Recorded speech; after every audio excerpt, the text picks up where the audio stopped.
તો આજે આપણે જે પ્રકાશ પરાવર્તન અને વક્રીભવનનો જે ચેપ્ટર છે એની અંદર આપણે લાસ્ટ ટાઈમ એટલે કે આની પહેલાંનો જે પ્રીવિયસ વિડીયો છે લેક્ચર નંબર 5 એની અંદર મેં તમને બેઝિક માહિતી આપી હતી અરીસાનું સૂત્ર. અરીસાનું સૂત્ર આપણી પાસે શું હતું કે 1/f is equals two 1/u plus 1/v. Okay, તો f છે એ અરીસાની કેન્દ્ર લંબાઈ છે, ફોકલ લેન્થ. u છે એ વસ્તુ અંતર છે કે ભાઈ તમે અરીસાની સામે વસ્તુને ક્યાં રાખો છો એ વસ્તુ અંતર છે. અને v જે છે એ v આપણી પાસે પ્રતિબિંબ અંતર છે. તો બાળકો આપણે સરસ મજાનું આ અરીસાનું સૂત્ર જે છે 1/f is equals two 1/u is equals two 1/u plus 1/v. આને મેથેમેટિકલી આપણે પ્રૂવ કરવાનું છે કે ખરેખર આવે છે કઈ રીતે. બરાબર છે, તમને ટેક્સ્ટ બુકમાં તો ઓલરેડી આપી દીધું છે કે અરીસાનું સૂત્ર 1/f is equals two 1/u plus 1/v. તો ઘણા બધા બાળકોના માઇન્ડમાં એ ડાઉટ હોય કે સર આને આવે કેવી રીતે સૂત્ર, બરાબર, આનું રિલેશન છે કેવી રીતે, આમની વચ્ચેનો સંબંધ શું છે, બરાબર. તો એના વિશે આજે આપણે વાત કરીએ. તો વિદ્યાર્થી મિત્રો આ ચેનલમાં જોડાયેલા રહેજો. તો આપણે સ્ટાર્ટ કરીએ. અરીસાનું જે સૂત્ર છે એ સૂત્રની તારવણી જોઈએ તો કેવી રીતે તારવવામાં આવે છે, બરાબર. તો એના રિલેટેડ આપણે વાત કરીએ. તો હું અહીંયા એક સરસ મજાનો અરીસો દોરું છું. એના પહેલાં હું હેન્ડ રાઇટિંગ આપી દઉં કે ભાઈ આપણે અરીસાનું સૂત્ર. ઓકે, આ પેન તમને નહીં દેખાય, એક મિનિટ હું ચેન્જ કરી લઉં. ઓકે, તો હવે આપણે અરીસાનું સૂત્ર, આ પેન તમને દેખાશે, દેખાય છે નહીં? ઓકે, ફરી વખત ચેન્જ કરવી પડશે. અરીસાનું સૂત્ર, મિરર ફોર્મ્યુલા. અરીસાનું સૂત્ર તારવણી એટલે કે mirror formula, mirrors formula. Okay, તો આ સૂત્રની આપણે તારવણી કરવાની છે. એટલે કે આ સૂત્ર જે છે આપણી પાસે, એ સૂત્ર આપણી પાસે કયું છે? તો એ સૂત્ર આપણી પાસે છે 1/f is equals two 1/u plus 1/v. આપણી પાસે અરીસાનું સૂત્ર ટેક્સ્ટ બુકમાં આવું આપ્યું છે, બરાબર છે. આની સાબિતી શું? આને સાબિત કરવું તો કેવી રીતે કરી શકાય? f એટલે અરીસાની કેન્દ્ર લંબાઈ છે, u છે એ વસ્તુ અંતર છે, અને v છે એ પ્રતિબિંબ અંતર છે. તો આની સાબિતી શું એના વિશે આજે આપણે ડીપમાં માહિતી મેળવવાની છે. કારણ કે આ સૂત્રનો ઉપયોગ આપણે આ ચેપ્ટરની અંદર આવતા અલગ અલગ એક્ઝામ્પલ છે એના સોલ્યુશન માટે કરીશું. તો સૌપ્રથમ ફર્સ્ટ ઓફ ઓલ આપણે જોઈએ કે આ જે સૂત્ર છે એની અંદર જે આ અરીસાનું સૂત્ર જે અંતર્ગોળ અરીસો હોય કે પછી બહિર્ગોળ અરીસો હોય, બંને માટે આપણે એપ્લિકેબલ કરી શકીએ છીએ. તો હું અહીંયા એક સરસ મજાની ફિગર ડ્રો કરું છું અને એની અંદર બધી જે સાઇન કન્વેન્શન છે એ તમને દર્શાવું છું. તો આની પહેલાંનો જે વિડીયો લેક્ચર છે એની અંદર મેં તમને કાર્ટેશિયન સંજ્ઞા પ્રણાલી છે એ કાર્ટેશિયન સંજ્ઞા પ્રણાલી વિશે પણ તમને મેં માહિતી આપેલી હતી. તો જો એ વિડીયો તમે ના જોયો હોય તો એ વિડીયોને રિવાઇઝ કરી લેજો કે જેથી કરીને તમને ખ્યાલ આવે કે ક્યારે આપણે કેન્દ્ર લંબાઈ ધન લેવી, ઋણ લેવી, પોઝિટિવ, નેગેટિવ, એ બધો ખ્યાલ તમને ડીપમાં આવી જાય, બરાબર. તો એ સૌથી વધારે મેટર કરે છે અહીંયા. તો આપણી પાસે અહીંયા અંતર્ગોળ અરીસો છે, બરાબર. એ અંતર્ગોળ અરીસાની અંદર હું એનું દર્પણમુખ કહી દઉં m અને n. ઓકે, ત્યાર પછી અરીસાનું જે સેન્ટરનું પોઈન્ટ હોય છે એને કહેવાય અરીસાનું ધ્રુવ, અરીસાનું ધ્રુવ p. અને એ અરીસાના ધ્રુવ p માંથી પસાર થતી આડી કાલ્પનિક રેખા, આડી કાલ્પનિક રેખા એટલે અરીસાની મુખ્ય અક્ષ પ્રિન્સિપલ એક્સિસ, અને પ્રિન્સિપલ એક્સિસ ઉપર બે પોઈન્ટ આવેલા છે, મુખ્ય કેન્દ્ર f અને વક્રતા કેન્દ્ર c. આ બે પોઈન્ટ આપણે આવેલા છે. હવે વિદ્યાર્થી મિત્રો આપણે માની લો કે અહીંયા આ જે અંતર્ગોળ અરીસો છે એ અંતર્ગોળ અરીસો એના ઉપર આપણે વસ્તુને મુખ્ય અક્ષ ઉપર આપણે મૂકીશું. તો અહીંથી હું અહીંયા વસ્તુને અહીંયા રાખું છું c થી થોડે દૂર. ઓકે, c થી થોડે દૂર, અને આ વસ્તુને કહી દઉં a અને b. એ બી સાઈઝની વસ્તુ છે અને એની ઊંચાઈ હાઈટ છે એને કહી દઉં h. હાઈટ એટલે h. હવે આમાંથી આપાત થતા પ્રકાશના કિરણો હું દોરું, એક પ્રકાશનું કિરણ સમાંતર આપાત કરું છું, મુખ્ય અક્ષને સમાંતર આપાત કરેલું પ્રકાશનું કિરણ તમને ખબર છે શેમાંથી નીકળે? બોલો બાળકો, હવે તમને યાદ આવી જવું જોઈએ. મુખ્ય કેન્દ્ર એફમાંથી નીકળે છે આવી રીતે, બરાબર છે.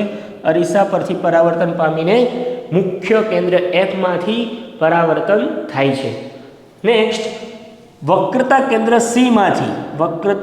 સીમાંથી પસાર થયેલું જે કિરણ છે, બરાબર, આવી રીતે વક્રતા કેન્દ્ર સીમાંથી પસાર થયેલું આપાત થયેલું કિરણ છે એ પાછું રિટર્ન અરીસા દ્વારા પરાવર્તન પામી મુખ્ય જે આ વક્રતા કેન્દ્ર છે એમાંથી જ પાછું રિટર્ન થશે. તો આવી રીતે થશે, આવી રીતે રિટર્ન બેક જતું રહેશે પાછું.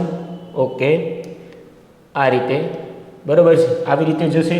હવે આપણી પાસે અહીંયા તમે જોઈ શકો છો, અહીંયા બંને જે બિંદુ છે એટલે કે બંને રેજ છે, બંને કિરણો એ ક્રોસ થાય છે.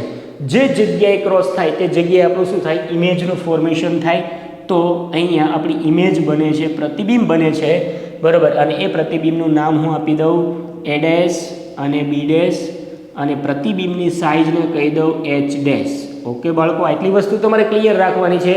પ્રતિબિંબની સાઇઝ, અને અહીંયા આપણે આ વસ્તુ જે છે એ વસ્તુ છે, એ આપણે વસ્તુ લીધી છે, અને આ જે આપણે ફોર્મેશન મળ્યું, બરાબર છે, આ ફોર્મેશન એ પ્રતિબિંબ છે. યાદ રાખજો, એ પ્રતિબિંબ છે. હવે બાળકો અહીંયા માની લો કે હું ત્રીજું પ્રકાશનું કિરણ, આ જે પદાર્થ છે જે મેં ઓબ્જેક્ટ રાખેલો છે અરીસાની સામે, ઓકે, એના ઉપરથી હું ત્રીજું પ્રકાશનું કિરણ આપાત કરું તો એ પણ કેમાંથી પસાર થશે? હું પ્રકાશનું કિરણ આપાત કરીશ એટલે ત્રણે ત્રણ જે પ્રકાશના જે અહીંયા કિરણો મેં બે બતાવેલા છે, ત્રીજું કિરણ પણ હું આ અરીસા ઉપર આપાત કરીશ તો એ ત્રીજું કિરણ પણ મને અહીંયા જ ને ક્રોસ થતું એટલે કે બંને ભેગા થયેલા જોવા મળશે. એટલે ત્રણે ત્રણ કિરણો, માની લો કે હું અહીંયા ડોટ સ્વરૂપે પ્રકાશનું કિરણ બતાવું છું આપાત થયેલું, કે ધ્રુવ પીમાંથી પસાર થયેલું કિરણ હોય, ધ્રુવ પી, તો તમને ખ્યાલ છે મેં કિરણાકૃતિ ડ્રો કરાવી હતી, એની અંદર મેં તમને કીધું હતું કે ધ્રુવ પીમાંથી આપાત થયેલું કિરણ એ વક્રી જે પ્રકાશના પરાવર્તનના નિયમો છે એ પરાવર્તનના નિયમો મુજબ જેટલો આપાત કોણ હશે, એટલે કે જે ખૂણો છે, બરાબર, આપાત કોણ, એ એટલો જ ખૂણે પરાવર્તન કોણ તમને જોવા મળે છે. તો આવી રીતે તમને ડોટ સ્વરૂપે મેં બતાવેલું છે. તો આ ત્રીજું કિરણ પણ આ જે બિંદુ છે, બરાબર છે, ત્રણે ત્રણ કિરણો જે જગ્યાએ ભેગા થાય છે ત્યાં આપણું ઇમેજનું ફોર્મેશન જોવા મળે છે. રેડી? તો અહીંયા સુધીની આકૃતિ તમને ક્લિયર કટ થઈ ગઈ હશે. હવે આપણે સૌથી અગત્યની વસ્તુ ઇમ્પોર્ટન્ટ આપણે એ જોવાનું છે કે આ સૂત્ર છે એ સૂત્રની તારવણી, બરાબર છે. તો આ જે અંતર્ગોળ અરીસાની મેં તમને ફિગર આઉટ ડ્રો કરેલી છે એ ફિગરની મદદથી તમે મેઇનલી તમે જોવા જાઓ તો આ જે સૂત્ર છે, આ સૂત્ર એ અંતર્ગોળ હોય, અંતર્ગોળ અરીસો કે પછી બહિર્ગોળ અરીસો કે પછી બહિર્ગોળ અરીસો, બંને માટે એપ્લિકેબલ છે, બંને માટે લાગુ કરી શકાય છે, બરાબર. તો હવે હું તમને અહીંયા એક વસ્તુ ક્લિયર કટ કરી દઉં આ આકૃતિ ઉપરથી કે આપણે બધા જ અંતરો ક્યાંથી માપવાના છે? તો કે ધ્રુવ પીથી. મેં તમને આની પહેલાં કાર્ટેશિયન સંજ્ઞા પ્રણાલી છે, જો મારો વિડીયો લેક્ચર તમે 5 નંબરનો એટલે કે પાર્ટ 5 એ તમે ના જોયો હોય તો જોઈ લેજો. એની અંદર મેં તમને કાર્ટેશિયન સંજ્ઞા પ્રણાલી છે એના વિશે બેઝિક ઇન્ફોર્મેશન આપેલી છે કે ભાઈ અરીસાની અંદર વસ્તુ અંતર ક્યાંથી ક્યાં સુધી માપવું, પ્રતિબિંબ અંતર કેવી રીતે માપવું, વક્રતા ત્રિજ્યા ક્યાંથી ક્યાં માપવી, બરાબર છે, ત્યાર પછી કેન્દ્ર લંબાઈ ક્યાંથી ક્યાં માપવી, ક્યારે ધન લેવી, ક્યારે ઋણ લેવી, એ બધી તમને ડીપની અંદર માહિતી મેં આપેલી છે. જો તમે એ ના જોયો હોય તો જોઈ લેજો. રેડી? તો હવે આપણે આની અંદર મેઇનલી હું બધા જ અંતરો જે છે એ હું ધ્રુવ પીથી માપીશ. એટલે હું અહીંયા એક લાઈન ડ્રો કરું છું, ત્રુટક રેખા, બરાબર છે. અને આ ધ્રુવ પીથી આજે અહીંયા આપણી વસ્તુ મૂકેલી છે, બરાબર છે, ધ્રુવ પીથી આપણી અહીંયા જે વસ્તુ મૂકેલી છે ત્યાં સુધીનું અંતર, એટલે એને કહેવામાં આવે છે બાળકો વસ્તુ અંતર. એને દર્શાવાય યુ વડે, બરાબર. યાદ રાખજો, ધ્રુવ પીથી જે આ વસ્તુ મૂકેલી છે બી પોઈન્ટ સુધી, બરાબર, તો એને કહેવામાં આવે છે વસ્તુ અંતર યુ. ઓકે, ત્યાર પછી અહીંયા ધ્રુવ P થી આ વક્રતા કેન્દ્ર C આપેલું છે, ધ્રુવ P થી વક્રતા કેન્દ્ર C સુધીની જે આ લાઈન છે, બરાબર, વક્રતા કેન્દ્ર C અને ધ્રુવ P એમની વચ્ચેનું જે ડિસ્ટન્સ છે, એને કહેવામાં આવે છે અરીસાની વક્રતા ત્રિજ્યા, એટલે કે રેડિયસ ઓફ કર્વેચર, બરાબર છે, એટલે એને R વડે ડિનોટ કરવામાં આવે છે. ત્યાર પછી અહીંયા આપણું પ્રતિબિંબ છે, પ્રતિબિંબ વાસ્તવિક અને ઉલટું છે. ઓકે, અને અંતર્ગોળ અરીસાની અંદર આપણે ખ્યાલ છે કે બધા પ્રતિબિંબો 90% બધા જ પ્રતિબિંબો આપણે કેવા મળતા હતા? વાસ્તવિક અને ઉલટા. ઓનલી વન પોઝિશન છે એની અંદર કે આપણે જ્યારે વસ્તુને મુખ્ય કેન્દ્ર F અને ધ્રુવ P ની વચ્ચે મૂકશું ત્યારે અરીસામાં પ્રતિબિંબ આપણે અરીસાથી પાછળ મળશે અને આભાસી અને ચત્તુ હશે. પરંતુ 95% કિસ્સાની અંદર અંતર્ગોળ અરીસો વાસ્તવિક એટલે કે રિયલ ઇમેજ આપે છે, બરાબર. તો હવે અહીંયા આપણી પાસે પ્રતિબિંબ છે, ઓકે, પ્રતિબિંબ, અને અહીંયા અરીસાનું ધ્રુવ છે.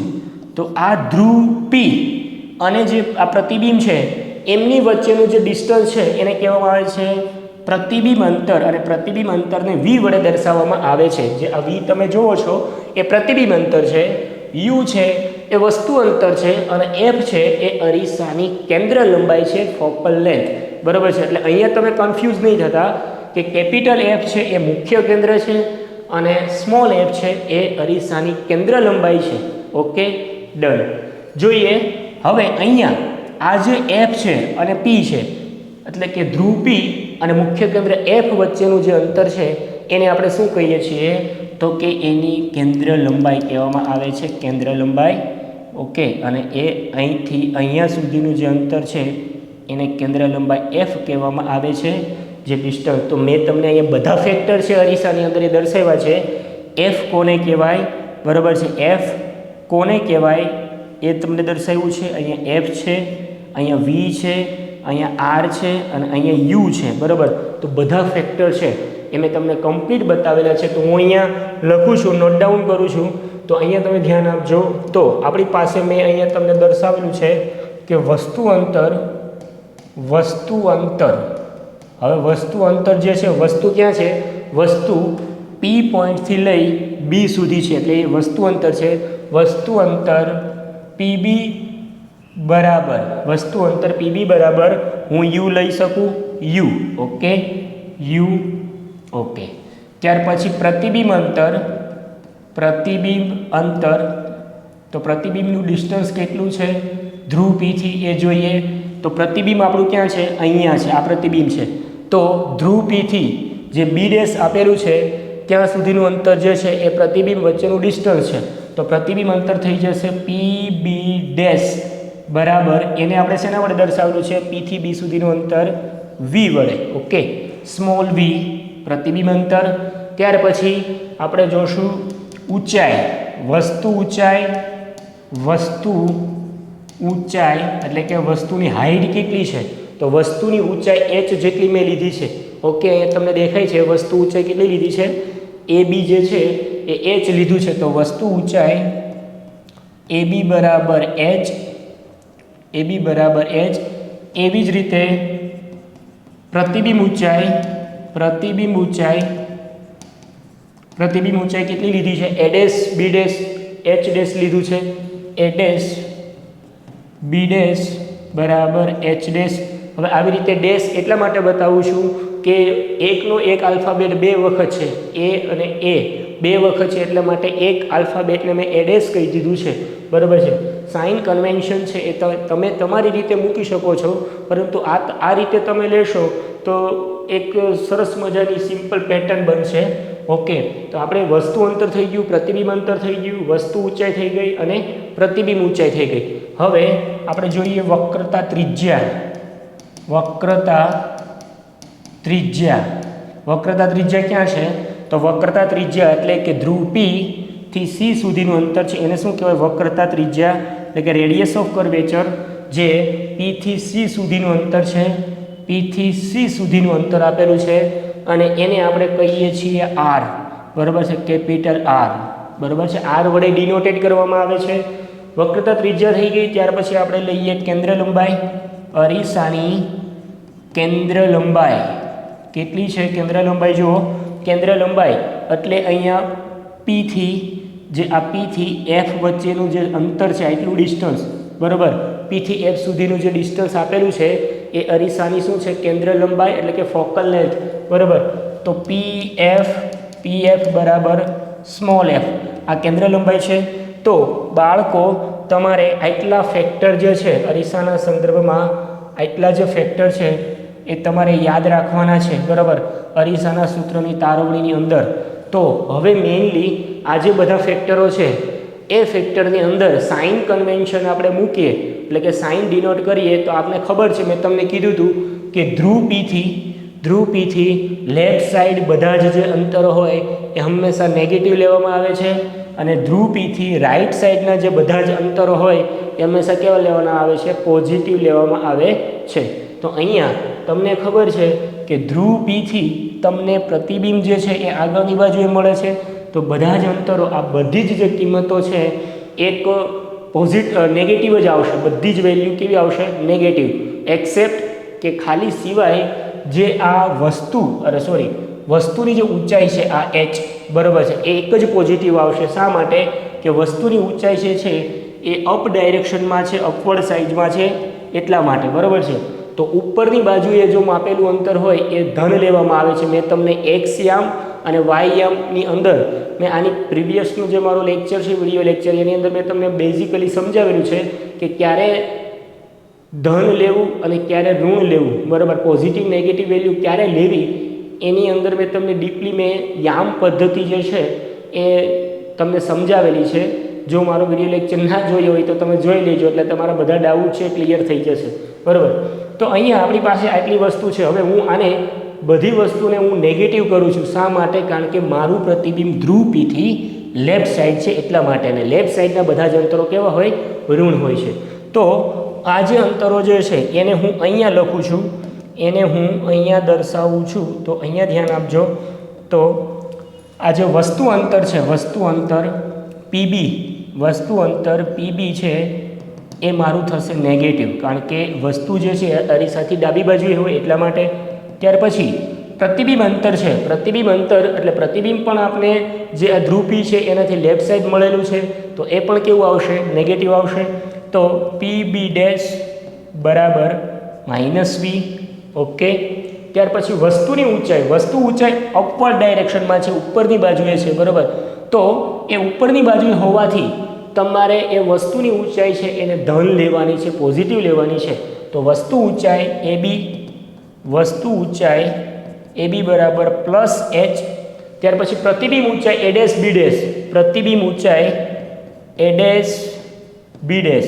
એ કેવી લેશો બાળકો? પ્રતિબિંબ ઊંચાઈ. તો પ્રતિબિંબ તમે જુઓ છો ડાઉનવર્ડ ડાયરેક્શનમાં છે, નીચેની તરફ છે, ઉલટું પ્રતિબિંબ છે, એટલા માટે નીચેની તરફ સાઇન કન્વેન્શન તમે જોવા જાઓ તો નીચેની જે અક્ષ હોય યામ પદ્ધતિમાં એ નેગેટિવ હોય, બરાબર છે.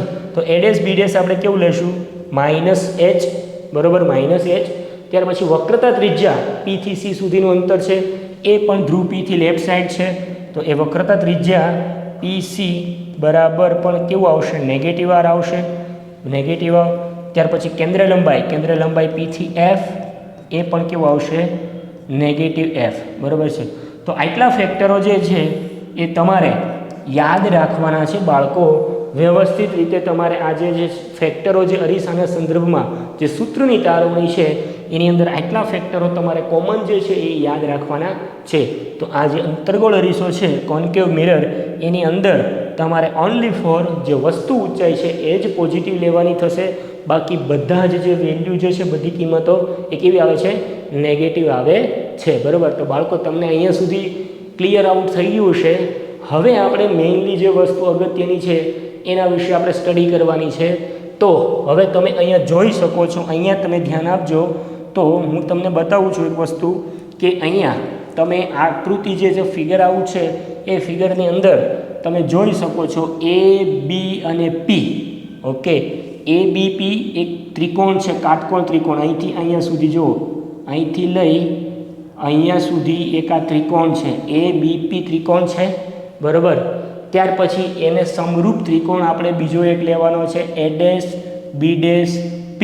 અહીંથી એટલો નીચેનો જે ત્રિકોણ છે ને આ બંને કાટકોણ ત્રિકોણો છે. કેવા ત્રિકોણો છે? કાટકોણ ત્રિકોણો છે. તો અહીંયા હું લખું છું, બરાબર, તમે પણ મારી સાથે લખતા જજો અને નોટ બનાવી હોય તો નોટમાં લખતા જજો અને સમજતા જજો. તો હું અહીંયા લખું છું કે ત્રિકોણ એબીપી અને ત્રિકોણ એડેસ-બીડેસ-પી જે નીચેની બાજુએ છે એ એડેસ-બીડેસ-પી એ સમરૂપ ત્રિકોણો છે. કેવા ત્રિકોણો છે? સમરૂપ ત્રિકોણો છે. તમને ખબર છે કે મેથેમેટિક્સની અંદર સમરૂપનો મતલબ થાય સમાન. સમરૂપનો મતલબ શું થાય? સમાન ત્રિકોણો છે, બરાબર. તો જો સમરૂપ ત્રિકોણો હોય તો એની બાજુઓનો ગુણોત્તર પણ સમાન થાય બાળકો. કારણ કે આને સમરૂપ ત્રિકોણ શા માટે કહેવામાં આવે છે? તો અહીંયા જે ત્રિકોણ જે છે એનો એક પોઈન્ટ સમાન છે. જો બંને ત્રિકોણ એબીપી અને ત્રિકોણ એડેસ-બીડેસ-પી ની અંદર અહીંયા પણ પી પોઈન્ટ આવે છે, પી બિંદુ, અને અહીંયા પણ પી બિંદુ આવે છે. એટલા માટે આ ત્રિકોણો કેવા છે? સમરૂપ ત્રિકોણો છે, બરાબર. તો આ બંને ત્રિકોણો સમરૂપ છે તો એની બાજુઓનો ગુણોત્તર પણ સમરૂપ થશે, બરાબર. તો આની બાજુ મારે જોવી હોય, આ ત્રિકોણ એબીપી જે ત્રિકોણ છે એની મારે બાજુ લખવી હોય તો હું આવી રીતે લખી શકું કે એક બાજુ હશે એબી બાજુ, એક એબી બાજુ હશે, ત્યાર પછી એક બી થી પી બાજુ હશે, બરાબર, બી થી પી બાજુ, ત્યાર પછી એક બાજુ છે એ થી પી, એટલે ટોટલ ત્રિકોણને આવી રીતે 3 બાજુ હશે. રેડી? તો હવે આપણી પાસે આ 3 બાજુ છે, આ બંને ત્રિકોણો સમરૂપ છે તો એની બાજુઓ પણ કોરસ્પોન્ડિંગ એકરૂપ જ હોય છે, બરાબર છે. તો અહીંયા હું આ જે ત્રિકોણ છે એના રિલેટેડ હું આવી રીતે લખી શકું કે આવી રીતે હું લખું તો કે ત્રિકોણ એબી, આ એબી બાજુ એને એકરૂપ છે એડેસ-બીડેસ, એટલે આ ગુણોત્તર કહેવાય. બંને બાજુઓનો ગુણોત્તર પણ એકરૂપ હોય, બરાબર છે. એબીના છેદમાં એડેસ-બીડેસ બરાબર બી થી પી બાજુ છે, બી થી પી બાજુ એને એકરૂપ થશે બીડેસ-પી બાજુ. ઓકે, આ એક કોન્સેપ્ટ તમારે માઇન્ડની અંદર ક્લિયર રાખવાનો છે. ઓકે, તો હવે એબી ના છેદમાં એડેસ-બીડેસ બરાબર, હવે બી થી પીની જે કિંમત છે અથવા પી થી બીની કિંમત એ કેટલી છે તમે જોઈ શકો છો. અહીંયા તમારે જોવાનું છે. અહીંયા તમને લખ્યું છે બી થી પી, બરાબર. બી થી પી લ્યો કે પછી પી થી બી લ્યો, બધી વસ્તુ એક જ છે. તો પી થી બીનું અંતર કેટલું છે? -u. તો અહીંયા હું આની કિંમત મૂકું છું -u.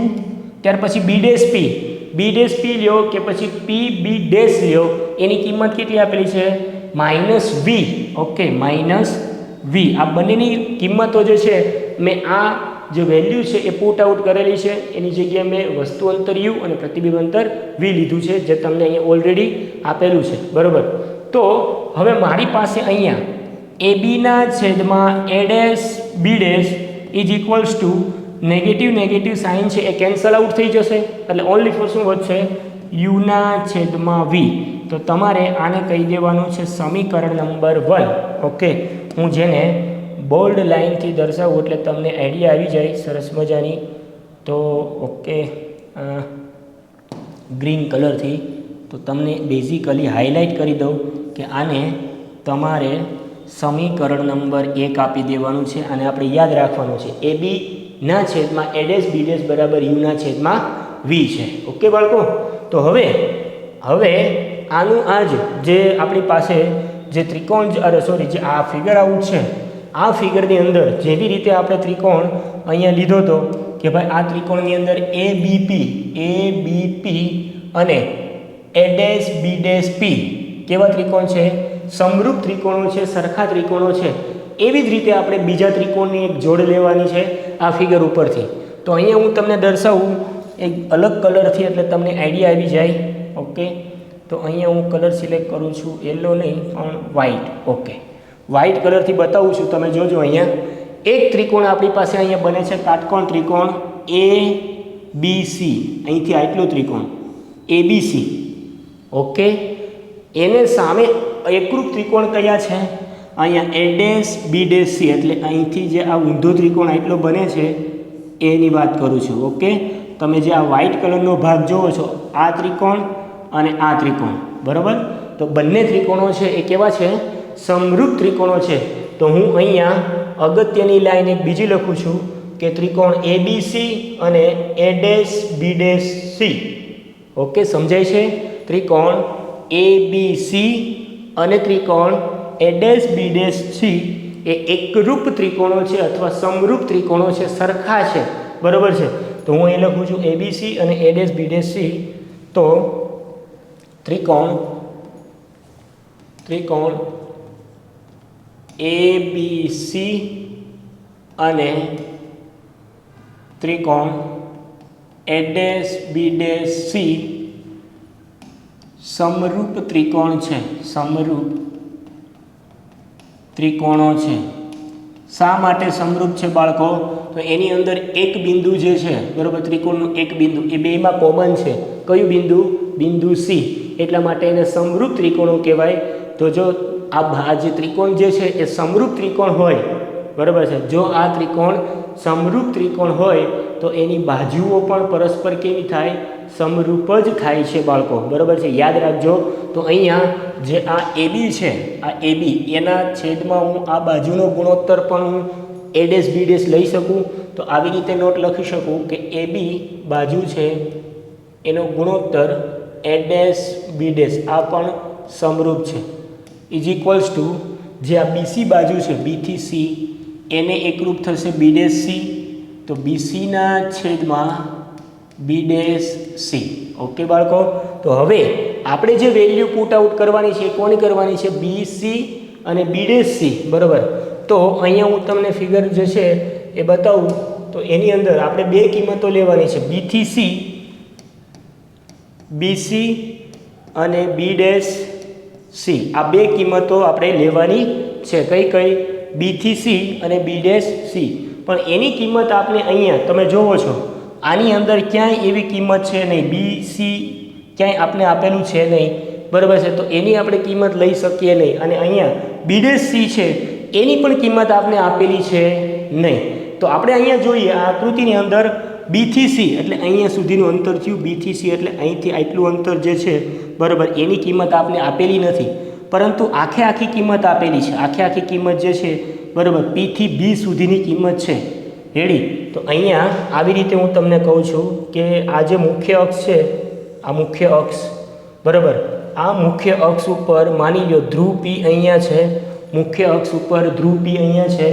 ધ્રુવ P થી અહીંયા F એટલે કે મુખ્ય કેન્દ્ર F છે, બરાબર? ત્યાર પછી મુખ્ય કેન્દ્ર F થી વક્રતા કેન્દ્ર C છે, બરાબર? વક્રતા કેન્દ્ર C થી પછી આગળ આપણે અહીંયા B બિંદુ આપ્યું છે કે જ્યાં વસ્તુ મૂકેલી છે. રેડી?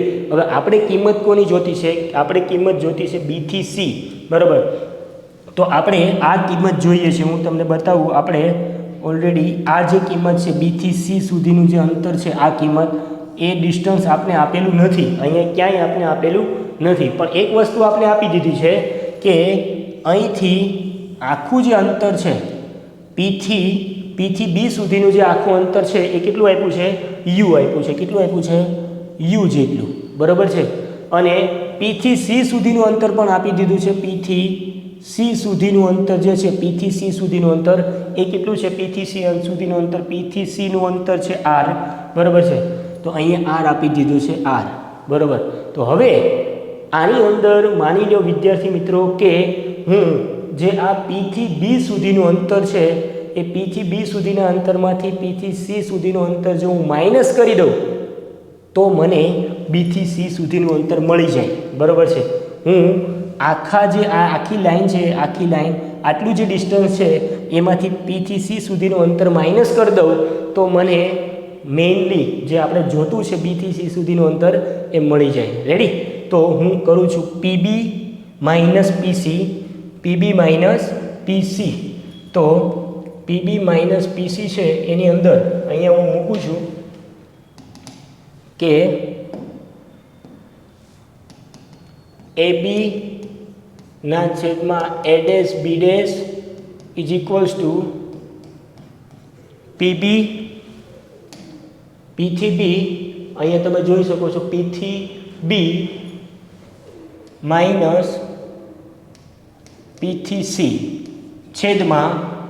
છેદમાં હવે આપણે અંતર જોઈએ છે B ડેશ C, બરાબર. P થી B અને P થી C સુધીનું મૂક્યું એટલે આપણે BC ની કિંમત મળી જશે ઉપર ન્યુમેરેટરની, અને નીચે શું આપ્યું છે? નીચે આપ્યું છે B dash C.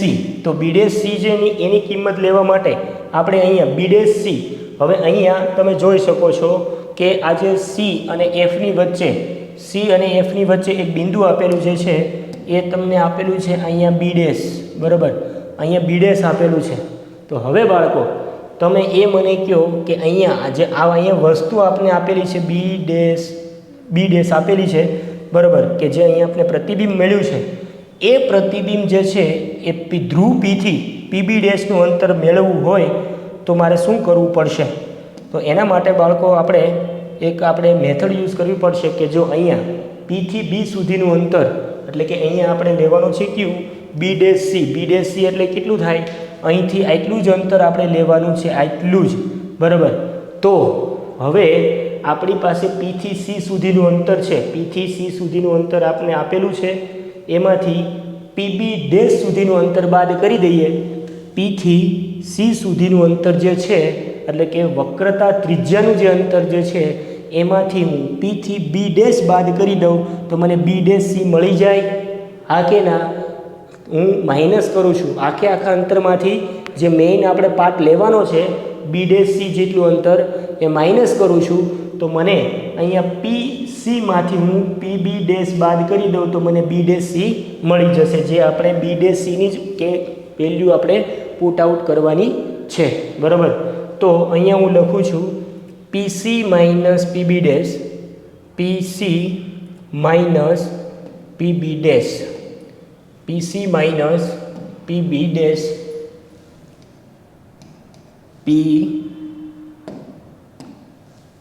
PC minus PB dash. Okay, આ બધી વેલ્યુ હું મૂકું છું. તો મેં તમને આની કિંમત કેવી રીતે મૂકી તમને ખ્યાલ આવ્યો? BCની કિંમતો અને જે મેં B ડેશ C જે છે B ડેશ C એની કિંમત કેવી રીતે પુટ આઉટ કરી તમને ખ્યાલ આવ્યો, બરાબર છે. મેં જે અરીસાની અંદર જે મુખ્ય અક્ષ છે એ મુખ્ય અક્ષ ઉપરના આપેલા જે અંતરો જે છે એ અંતરોને આધારે મેં જે આ BC અને B ડેશ C છે એની કિંમતો મૂકેલી છે. તો બાળકો હવે આપણે આની કિંમતો જે છે ABના છેદમાં A ડેશ B ડેશ બરાબર. હવે PB જે છે એ PB કેટલું આપણે આપેલું છે તો એ જોઈએ. PB કેટલું આપેલું છે તો અહીંયા તમે જોઈ શકો છો PB બરાબર માઇનસ U છે. કેટલું છે? PB બરાબર માઇનસ U અને PC બરાબર માઇનસ R છે. PB બરાબર છે માઇનસ U. PBની કિંમત આપણે આપેલી છે માઇનસ U, અને જે આ સૂત્ર જે છે એની માઇનસની નિશાની આવશે. ત્યાર પછી આ PC છે એ પણ આપણે આપેલું છે માઇનસ R. આખાઈના છેદમાં આપણે આપેલું છે આ PCની કિંમત કેટલી આપેલી છે? માઇનસ R છે, માઇનસ R. તો અહીંયા PCની કિંમત હું માઇનસ R લખું છું, બરાબર છે. અને જે સૂત્ર છે એના તો માઇનસ ઓલરેડી આવશે જ, બરાબર. એ સાઇન કન્વેન્શનમાં ભૂલ ન થાય એ ધ્યાન રાખજો. તો PCની કિંમત માઇનસ R અને PB ડેશ કેટલું આપેલું છે? PB ડેશ માઇનસ V આપેલું છે. તો ઇન બ્રેકેટમાં હું લખું છું માઇનસ V, બરાબર. તો બાળકો મેં મેઇનલી જે આ PB પછી PC અને PB ડેશ એની કિંમતો મેં અહીંયા પુટ આઉટ કરેલી છે. તો મને આનું હું સાદુરૂપ આપું, સિમ્પ્લિફિકેશન આપું તો મને આવું મળશે કે ABના છેદમાં A dash B dash is equals two minus U. અહીંયા માઇનસ શું થઈ જશે? પ્લસ થઈ જશે. માઇનસ U પ્લસ R ના છેદમાં minus R as it is રહેશે, બરાબર. એમાં કોઈ ચેન્જ નહીં થાય, પરંતુ બે સાઇન છે એ બે સાઇન અથડાશે ત્યારે પોઝિટિવ થઈ જશે, એટલે માઇનસ પ્લસ V આવું બની જશે. ઓકે, તો હવે બાળકો તમારે આ જે સમીકરણ જે છે આને તમે સમીકરણ નંબર 2 આપી દેજો. સમીકરણ નંબર 2, બરાબર. હવે આપણી પાસે પહેલું જે સમીકરણ છે એ શું હતું? પહેલું સમીકરણ હતું આપણી પાસે ABના છેદમાં A ડેશ B ડેશ બરાબર UV, બરાબર. તમે લખેલું હશે અહીંયા જોઈ શકો છો કે પહેલું સમીકરણ આપણે મળ્યું હતું AB ના છેદમાં A dash B dash is equals two U ના છેદમાં V. તો હું અહીંયા લખું છું કે સમીકરણ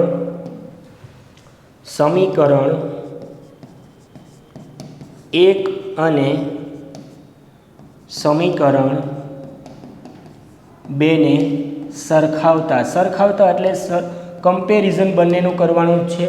એનું કારણ એ છે કે બંનેમાં AB ના છેદમાં A ડેશ B ડેશ મળે છે લેફ્ટ સાઈડ, અને અહીંયા જે આપણે આ જે પહેલું સમીકરણ તાર્યું એમાં પણ લેફ્ટ સાઈડ શું મળે છે AB ના છેદમાં A dash B dash. Okay, તો અહીંયા તમને જોઈ શકો છો કે બંને જે લેફ્ટ સાઈડની જે બાજુઓ છે એ બંને બાજુઓ સરખી છે, એટલા માટે બંનેનું શું કરવાનું છે કમ્પેરિઝન કરવાનું છે. તો આપણું નેક્સ્ટ સ્ટેપ થશે AB જે છે અહીંયા બંનેનું સરખામણી કરીએ એટલે આપણું અહીંયા થઈ જશે AB ના છેદમાં A ડેશ B ડેશ છે એ આપણે શું મળે છે U ના છેદમાં V, એટલે આપણી પાસે અહીંયા આવું બની જશે U ના છેદમાં V ઇઝ ઇક્વલ્સ ટુ અહીંયા આ જે સમીકરણ નંબર 2 છે પહેલું સમીકરણની વેલ્યુ કેટલી હતી U ના છેદમાં V, બીજું જે સમીકરણ છે એની વેલ્યુ કેટલી મળેલી છે આપણે -U પ્લસ R ના છેદમાં -R પ્લસ V.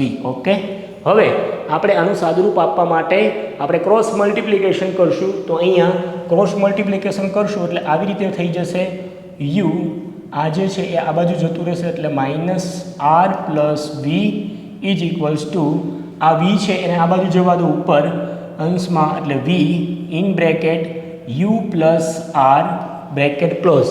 ઓકે, હવે તમને ખબર છે મેથેમેટિક્સની અંદર તમે ભણો છો એટલે સિમ્પ્લિફિકેશન આપતા તો તમને આવડતું હશે. તો આ U અને આ U છે એ બંને સાથે વારાફરતી મલ્ટિપ્લિકેશન થશે એટલે આવું થઈ જશે -UR. હવે અહીંયા U ગુણ્યા V એટલે UV થઈ જશે plus UV is equals two V ગુણ્યા -U એટલે -UV થઈ જશે. -UV લખો કે VU લખો બંને વસ્તુ સેમ જ છે, બરાબર. પ્લસ V ગુણ્યા R એટલે VR. ઓકે, આટલી વસ્તુ તમને ક્લિયર કટ થઈ ગઈ. હવે આપણે જે સરખી ટર્મ જે છે અહીંયા UV છે, આ જે ઇક્વલની નિશાની આપી છે એની લેફ્ટ સાઈડ પણ UV આપેલી છે અને રાઈટ સાઈડ પણ આપણે -UV આપેલી છે.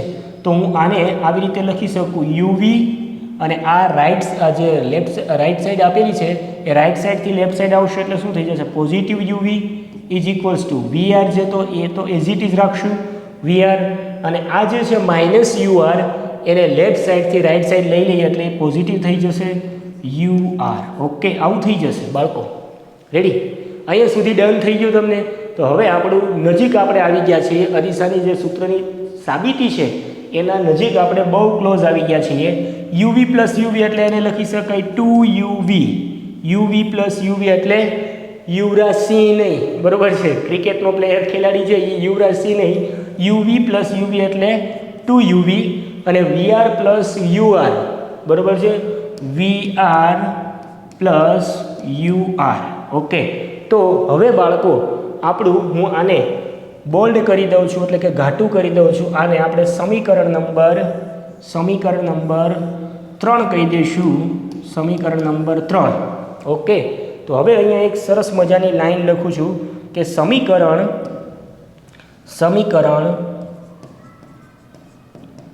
3 ને UVR વડે ભાંગતા એટલે કે ડિવિઝન કરતા. ભાંગતા એટલે ભાંગી નથી નાખવાનું, મારવાની વાત નથી હો બાળકો, અહીંયા ડિવિઝન, ભાંગતા એટલે ડિવિઝન. તો આ સમીકરણ 3 છે એને UV અને R વડે ભાંગવાનું છે, બરોબર છે, લેફ્ટ સાઈડ અને રાઈટ સાઈડ. તો હું અહીંયા મૂકું છું તો આવી રીતે થશે 2UV ના છેદમાં UVR ઇઝ ઇક્વલ્સ ટુ અહીંયા આપેલું છે VR, એને ભાંગવાનું છે UVR વડે, પ્લસ UR એને ભાંગવાનું છે UVR વડે, બરોબર છે. તો બાળકો હવે અહીંયા હું અહીંથી UV જે છે એ કેન્સલ થઈ જશે ઉપર નીચે, બરોબર. એવી જ રીતે અહીંયા VR છે એ પણ કેન્સલ થઈ જશે.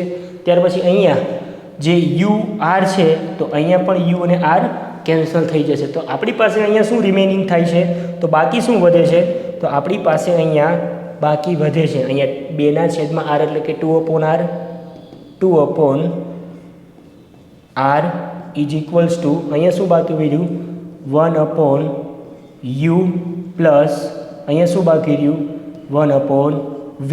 બરાબર છે. તો હું અહીંયા ફરી વખત લખું છું.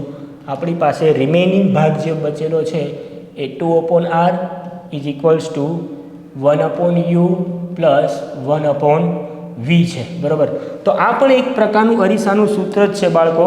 તમને એમ થાય કે સર તમે તો અલગ લખાયું છે 1/f લખાયું છે 1/f બરાબર 1/u પ્લસ 1/v. બરાબર. એ પણ અરીસાનું સૂત્ર છે. અહીંયા તમે જોવો છો 2/r. તો r જે છે એ વક્રતા ત્રિજ્યા છે. તો વક્રતા ત્રિજ્યા u એટલે વસ્તુ અંતર અને v એટલે પ્રતિબિંબ અંતર વચ્ચેનો સંબંધ દર્શાવતું સૂત્ર હોય એને પણ અરીસાનું સૂત્ર જ કહેવાય, મિરર ફોર્મ્યુલા જ કહેવાય. બરાબર છે. પરંતુ આપણે જોવા તમે જાઓ એક વસ્તુ, તો આને સમીકરણ નંબર માની લો કે હું 4 આપી દઉં. સમીકરણ નંબર આ ત્રીજું છે તો આને કહી દઉં 4. સમીકરણ નંબર 4. તો એ સમીકરણ નંબર 4 ઉપરથી હવે આપણે જે આપણું મેઇન સૂત્ર જે છે આવડું આ કે અહીંયા આપણે સૂત્રની તારવણી જે છે એ કઈ કરવાની છે 1/f is equals two 1/u plus 1/v. તો કેવી રીતે કરી શકાય એના સંદર્ભમાં હવે હું તમને વાત કરું છું. તો અહીંયા ખાસ ધ્યાન રાખજો કે માની લો કે આ જે અંતર્ગોળ અરીસો છે એ અંતર્ગોળ અરીસા ઉપર હું અનંત અંતરેથી પ્રકાશના કિરણો જો આની ઉપર આપાત કરું તો એ પ્રકાશના કિરણો શેમાંથી પસાર થશે? મુખ્ય કેન્દ્ર F ઉપર ભેગા થશે.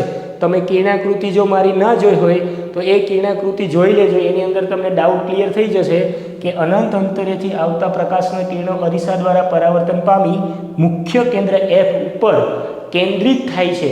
તો મુખ્ય કેન્દ્ર F છે એ ખરેખર છે શું? કેન્દ્ર લંબાઈ F. એટલે કે જે પ્રતિબિંબ તમને મળે છે, પ્રતિબિંબ, બરાબર છે, જ્યાં બધા કિરણો ભેગા થાય છે તો એ જગ્યાએ તમને શું મળે છે? ઇમેજ મળે છે. એ ઇમેજનું ફોર્મેશન જ્યાં થાય છે એ પ્રતિબિંબ અંતર છે v. તો એ પ્રતિબિંબ અંતર v બરાબર f અહીંયા લખી શકાય. બરાબર છે. તો માની લો હું આવી કન્ડિશન લખી શકું કે અહીંયા હું એવું લખું છું કે જો વસ્તુને અહીંયા એક સ્ટાર માર્ક કરું છું અને લખું છું જો વસ્તુને અનંત એટલે કે ઇન્ફાઇનાઇટ અનંત અંતરે મૂકતા, જો અનંત અંતરે મૂકવામાં આવે તો વસ્તુ અંતર u છે, વસ્તુ અંતર u એ કેવું થઈ જશે? ઇન્ફાઇનાઇટ. વસ્તુ અંતર u જે છે એ કેવું થઈ જશે? ઇન્ફાઇનાઇટ. u ઇન્ફાઇનાઇટ થઈ જશે. એની પાછળનું રીઝન એ છે કે આપણે વસ્તુને ખૂબ દૂર રાખેલી છે એટલે વસ્તુ અંતર ખૂબ દૂર છે. બરાબર. તો પ્રતિબિંબ આપણે મળે છે પ્રતિબિંબ v બરાબર આપણે શું મળે છે? તો પ્રતિબિંબ v જે છે એ આપણે કેન્દ્ર લંબાઈ જેટલી સાઈઝનું મળે છે, એટલે કે એટલા અંતરે મળે છે. બરાબર છે. તો મુખ્ય કેન્દ્ર F આગળ બધા પ્રકાશના કિરણો નીકળે છે. તો એનો મિનિંગ એવું છે કે ધ્રુવ P થી જે મુખ્ય કેન્દ્ર F છે એની વચ્ચેનું અંતર તો આપણે કેન્દ્ર લંબાઈ કહીએ છીએ ને, અને એ કેન્દ્ર લંબાઈ જે છે એ પ્રતિબિંબ અંતર જેટલી જ હોય છે. બરાબર. તો v is equals two f લખી શકાય. તો હવે આ જે સૂત્ર જે છે આ સૂત્ર એને હું આની અંદર પુટ આઉટ કરું, u ની કિંમત ઇન્ફાઇનાઇટ લખું છું અને v ની જગ્યાએ f લખું તો શું થાય બાળકો? અહીંયા ધ્યાન આપજો.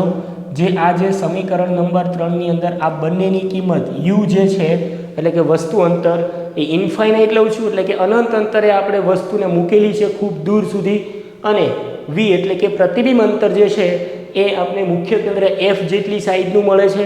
બરાબર. તો એ બંનેની જે કિંમતો છે એ હું સમીકરણ નંબર 4 ની અંદર વેલ્યુ પુટ આઉટ કરું તો મને શું મળે છે? જો તો 2/r is equals two 1/u ની જગ્યાએ આપણે શું લેવાનું છે? ઇન્ફાઇનાઇટ એટલે કે અનંત પ્લસ 1/v ની જગ્યાએ આપણે શું લેવાનું છે? f. બરાબર છે બાળકો. તો આ તમને સમજાઈ ગયું મેં શા માટે આવું લખ્યું. હવે મેથેમેટિક્સની અંદર તમને ખબર છે કે 1/0 હોય, 1/0 કોઈ પણના છેદમાં 0 હોય તો આ વસ્તુને શું કહેવાય? ઇન્ફાઇનાઇટ. એટલે આ વસ્તુને તમે સોલ્વ કરી શકતા નથી, અનડિફાઇન્ડ કહેવાય. બરાબર છે. એટલે કે ઇન્ફિનિટી કહેવાય. આનો આન્સર ઇન્ફિનિટી આવે. આનાથી રિવર્સ કરો કે 1/∞ હોય 1/∞ તો આને કહેવાય 0, બરાબર છે, આને કહેવાય 0. તો અહીંયા આપણી પાસે 1/∞ છે, એનો મતલબ આ શું થઈ જશે, આ ટર્મ શું થઈ જશે, 0 થઈ જશે, બરાબર બાળકો. તો અહીંયા હું આ ટર્મને આવી રીતે લખી શકું કે 2/r ઇઝ ઇક્વલ્સ ટુ અહીંયા 1/∞ એટલે શું થઈ જાય, 0 + 1/f. આ થઈ ગયું, બરાબર. તમને સમજાણું, બરાબર છે. જો વિડીયો તમને સમજાણો હોય તો આ વિડીયોને લાઇક સબસ્ક્રાઈબ કરતા રહેજો, બરાબર છે. સરસ મજાનું આપણે એક્સપ્લેનેશન આપીએ છીએ કે ભાઈ અરીસાનું સૂત્ર ખરેખર મળે કેવી રીતે, એનું મેથેમેટિકલ કેલ્ક્યુલેશન શું કરી શકાય, તો એના સંદર્ભમાં હું તમને સમજાવું છું. તો અહીંયા તમે જોઈ શકો છો 2/r ઇઝ ઇક્વલ્સ ટુ શું મળે છે, 1/f, બરાબર. તો આ જે છે, આ જે કિંમત જે છે મને મળેલી કઈ છે કે 2/r is equals two 1/f. આને સમીકરણ નંબર 5 કહી દઉં. કેટલું સમીકરણ નંબર 5? તો અહીંયા 2/r છે એની કિંમત અહીંયા તમે મૂકી શકો 1/f, બરાબર છે. જે સમીકરણ નંબર 4 છે એમાં આપણે કિંમત મૂકીએ તો નેક્સ્ટ કે સમીકરણ 5ની કિંમત, સમીકરણ 5ની કિંમત સમીકરણ 5ની કિંમત સમીકરણ 4માં મૂકતા રેડી મૂકીએ તો આપણે સમીકરણ નંબર 4 આપેલું છે 2/r is equals two 1/u plus 1/v. તો હું સમીકરણ 4ની કિંમત 5માં મૂકું છું. આપણી પાસે આપેલું છે 2/r is equals two 1/u plus 1/v. આ સમીકરણ નંબર 4 છે, બરાબર.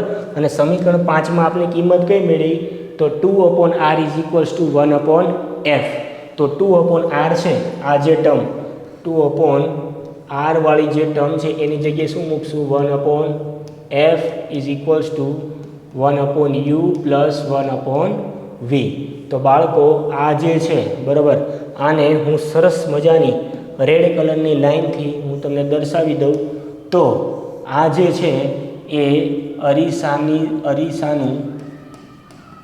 અરીસાનું સૂત્રનું ગાણિતિક સ્વરૂપ થઈ ગયું. શું થઈ ગયું બાળકો, ગાણિતિક સ્વરૂપ, બરાબર. કે ખરેખર અરીસાનું સૂત્ર આવે છે કેવી રીતે, રેડી. તો આ એનું મેથેમેટિકલી કેલ્ક્યુલેશન થઈ ગયું. 1/f is equals two 1/u plus 1/v. જ્યાં f બરાબર તમે શું લ્યો છો, f બરાબર અરીસાની કેન્દ્ર લંબાઈ, u બરાબર શું લ્યો છો, u બરાબર વસ્તુ અંતર એટલે કે ઓબ્જેક્ટ ડિસ્ટન્સ, અને v બરાબર શું લ્યો છો તો કે ઇમેજ ડિસ્ટન્સ એટલે કે પ્રતિબિંબ અંતર, બરાબર છે. તો વિદ્યાર્થી મિત્રો, તમને જો આ અરીસાનું સૂત્ર જો તમને સમજાઈ ગયું હોય વ્યવસ્થિત તો આ વિડીયોને લાઈક કરજો, સબસ્ક્રાઈબ કરજો, અને આવી જ રીતે આપણે લેટેસ્ટ અપડેટ સાથે બધા જ વિડીયો છે એ અપલોડ કરતા રહીશું. ધોરણ 10 સાયન્સ અને મેથ્સ બંને સબ્જેક્ટ માટે આપણે આવી જ રીતે વિડીયો સિરીઝ ચાલુ કરેલી છે. તો એ બધા વિડીયો જે છે આપણે અપલોડ કરતા રહીશું. અને જો તમને મજા આવી હોય અને જો ગમ્યું હોય તો આ વિડીયોને તમે સબસ્ક્રાઈબ કરજો, લાઈક કરજો અને શેર કરતા રહેજો. થેન્ક યુ વિદ્યાર્થી મિત્રો, થેન્ક યુ. નેક્સ્ટ ટાઈમ આપણે આવા જ વિડીયો સાથે ભેગા થશું અને આગળ આપણે જે આ પ્રકાશ પરાવર્તન અને વક્રીભવનનું ચેપ્ટર છે એને આગળ વધારશું. ધન્યવાદ, થેન્ક યુ.